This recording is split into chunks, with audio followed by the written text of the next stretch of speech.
So the folks at Area 15 in Las Vegas, Nevada reached out to me via email the other day talking about experience-based real estate investing. I happen to have my family in town, so something I did is I took a drive out to Area 15 and walked the facility as a patron. And all I got to say is I got lots of questions for Mr. Bo Eckstein. Bo, how you doing? I'm doing well, thanks. I know you don't know Area 15 in Las Vegas. You should really go check it out. But this was my eye as a patron and also as someone who talks to you every week about small businesses. So this is my setup. I have not yet talked to the CEO of Area 15. I wanted to go see it before I spoke to him so I'd have some context. So Area 15 in Las Vegas is essentially a a collection of what I'll call warehouses, right? They're big square, maybe rectangle metal boxes. They have turned the inside into um, various things, right? The one of the warehouse we in had axe throwing, they had golf, they had an arcade, they had retail stores, they had bars, they had the food. It was all I could think about when I was inside this is um, each of those, I'll call them stalls. I'm sure they don't call them that, but that's what I'm going to call them.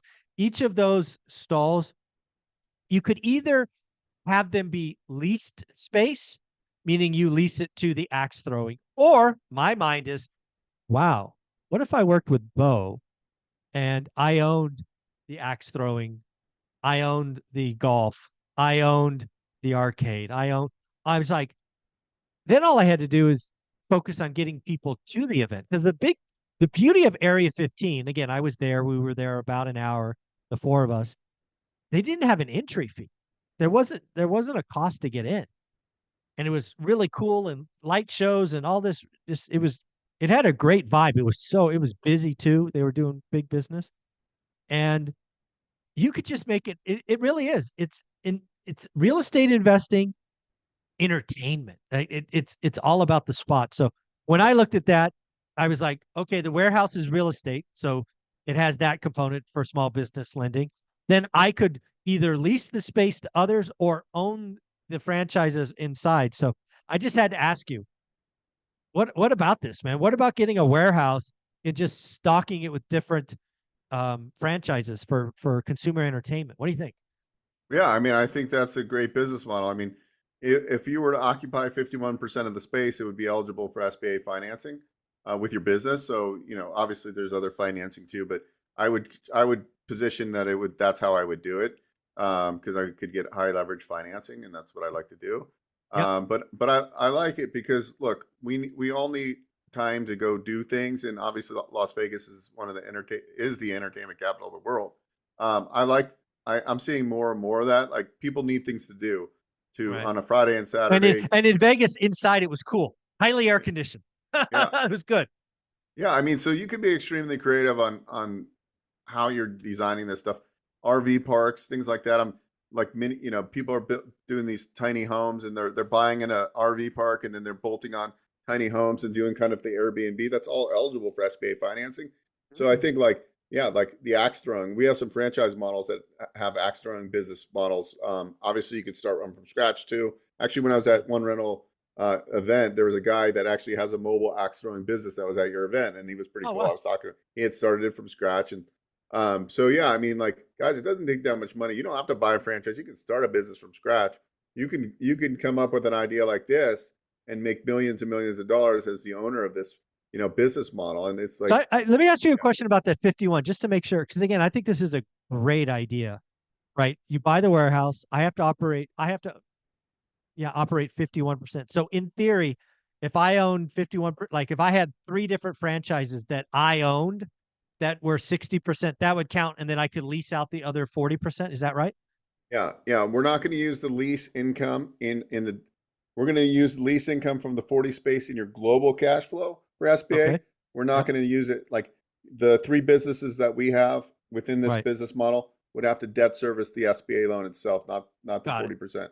So Okay. that would be the goal. But yeah, I mean, essentially, look, and then hey, seller, we want you to carry back, 7%. Now we're closing on a $1 million deal with 30 grand out of pocket. So you Mm. can do this. I had a guy the other day. He's trying to like He sent me a business. It looks like a great business. I forgot what the business does, but anyway, he just sent me the financials on the business. The cash flow looks strong. And then I always ask for Form 413, which is his financial statement. It's like, yeah, it was like 2.4 million. So he needs 240 grand plus some liquidity, post close liquidity. He had like no money in his account. He's like, well, can't the SBA, I get 10% on full standby? I go, yeah. In theory, the seller can carry back all of the 10% that you need to put down. But the majority of banks, like Yeah. 90% or 95% of the banks, want to see some skin in the game. So I would say like aggressive bank wants to see at least 2.5% of the total Yeah. cost coming in. But they also want to see that you have some post-close liquidity and you have like 15 Yeah. grand in your You're not account. running on So fumes. Yeah. so Yeah. guys, like it's very aggressive, but you also have to think about like these components. So can we close that? Yes. So go get yourself an investor partner. Maybe Mm. make him a co-sponsor that owns over 20%, and then he or she may have the liquidity. But yeah, Mhm. we can structure that deal. So Yeah. for The yeah, other thing I loved about this model, because again, I'm always trying to put the puzzle pieces together to unlock value where others don't see it. So again, Area 15, very much warehouses, right? They were just perfect warehouses. That's a pretty hot space today in real estate. There's not a lot of pain there. However, in my stupid mind, I'm like, what is painful today? Maybe there's some big box retailers that are going out, and you see these big, like you can't really repurpose these big Best Buys or PetSmarts or whatever these are. But you know what? If I can find a big space like that with plenty of parking, I could go into a 50,000 square foot building, reconfigure it, and put in five, six, seven of my own franchises, all entertainment based, and maybe lease out a restaurant because I don't want to be in the restaurant business, but I could lease the restaurant business out. And I was like, that might work. Take a white elephant, as it's often called in commercial real estate, this big box store that's vacant, and just make it your Zuber entertainment capital of the world, right? It's the Zuber house or whatever you want to call it. That's just something I'm playing with. I also like this. Like I like this concept too. Event space.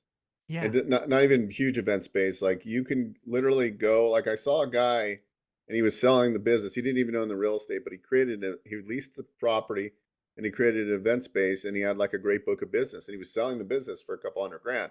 Doesn't even own the real estate. Like I would like to like have like not so much like a co-working space, Mhm. but like an event space where you have couple podcast studios, you have a Mhm. space where people can put on events, where maybe not thousands of people, but Hundreds. 100, Yeah. 150, 200 people. Like that business model would potentially be SBA financeable. Mm. And then like one, I would be using it because I would shoot my podcast there, right? Like Right. two, I like if you could have professional people filming for you, right? Like you could, because everybody now is getting the fact that like they need to get on social media, they need to create video. I think Mhm. people are getting that. Like you look at these real estate agents now on Instagram, then now everybody's grasping the fact like, look, I need to get eyeballs on my listings. I need to get eyeballs on me. So I like the idea of like some sort of event space. There's actually like an Airbnb for venues, and Mm. you can put your venue up, and people can rent it for photo shoots, for events, things like that. That business model I really like because I put on a lot of events, and I see the value, and Mm. like we know how expensive it is to rent Yeah. space for events. So I that's like it. another business model. What else could I bolt in there is the question. That like the ideally like the day-to-day stuff pays for everything, and then the weekly events are like the gravy, like Yeah. that would be ideal. I love it. I love it. Shout out to the guys in Area 15. You really opened my mind to what's possible. I think I look forward to talking to you if we ever happen to set that up. But yeah, experience-based real estate investing. I got to tell you, not something I've thought about before. Bo, if somebody wanted to reach out to you and see what small businesses or franchises might fit inside said idea, how do they do that? Just go to onerentalmeeting.com and book a call, and let's get you funded. Let's find a business. Let's get you excited about the next chapter of your life, Okay. because we're going into a great season. uh, and it's going to be a fun ride over the next few Yeah, months. And get I prepared agree. to take advantage of it. I agree. Again, a lot of opportunities out there. I love this idea. Area 15. Look forward to talking to them.